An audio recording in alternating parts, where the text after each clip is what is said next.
everyone, Dr. Sabrina Starling here, the Business Psychologist at the Entrepreneurs Retreat Center. Let me just get my microphone here in case you're having a hard time hearing me. I want to hold the microphone since I'm outdoors. I know there's a little bit of wind noise and some construction noise in the background.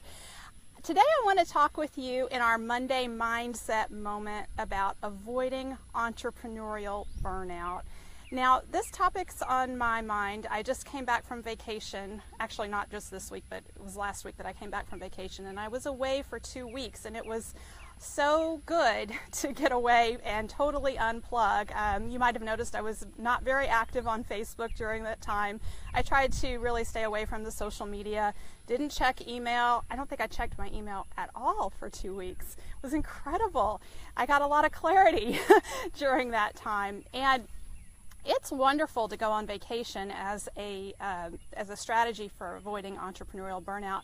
But let's face it, it's not possible every 2 weeks to go on a vacation in our business. We do have to get some work done, especially those of us who are working very hard to grow our businesses and move our businesses to the next level and move forward. A lot of times we're doubling up. And what I mean by doubling up is that we are trying to extricate ourselves from the day-to-day operations of the business. And so we're working on the business to set it up so that it doesn't need our constant day-to-day involvement. But a lot of times while we're working on the business, we're still very much working in the business. And that is a setup for entrepreneurial burnout, where we're working, 30 to 70 hours a week, depending on what the nature of our business is. Most of the clients that I'm working with actually are working close to 50 to 70 hours a week when they bring me on to help them. And one of the first things that we work on is starting to free up their time. So I want to share a strategy with you around when you're working hard in your business and you're working hard on your business, what you can do to avoid entrepreneurial burnout. Because entrepreneurial burnout, really, it's very real, and as entrepreneurs, we're very susceptible to it creeping up on us, and we don't even notice it's happening. And the reason is because we're just used to working hard. We're hard workers by nature. We don't shy away from long hours, and so entrepreneurial burnout can creep in there very, very subtly. So some symptoms to watch for is, number one, you don't wake up in the morning with a smile on your face. You wake up and you wish your alarm hadn't gone off. You don't want to go into work. You feel like you want to avoid your business, and when that's a change for you, when you usually enjoy your business and like what you do, but you're waking up feeling like, oh, do I have to do this another day? I'm done. When you're finding yourself cranky, snapping at family members, snapping at employees, that's another sign of entrepreneurial burnout. So what can you do? Number one thing that you can do is, when you go in each Monday, set an intention for the major project, the on your business project that you're going to move forward that week. And I really recommend having one focus, one project to move the business forward. When you have multiple focuses, we can get very scattered in our businesses, and then we don't ever see the progress that we're looking for. So get really clear on what that one project is that's going to move the business forward for you. And define for yourself, hopefully on Sunday night, but if you're watching this and it's Monday and you haven't done this yet, that's okay. Just define for yourself right now, what is the most important project that you're going to work on this week that's going to have a significant impact on the profitability of your business and the systems in your business, freeing up your time. What project is that? And then what action can you take and can you reasonably accomplish in this week, given the time that you have available, even if it's a few hours? What can you reasonably accomplish? Now, don't just stop there. I want you to calendar it in your calendar. Mark the time out that you're going to devote to it this week. And then there's one more step, and that is to decide on a reward for yourself. We need to be doing small rewards for ourselves to mark our small milestones that we achieve in our business. And it doesn't have to be a big thing like a weekend getaway.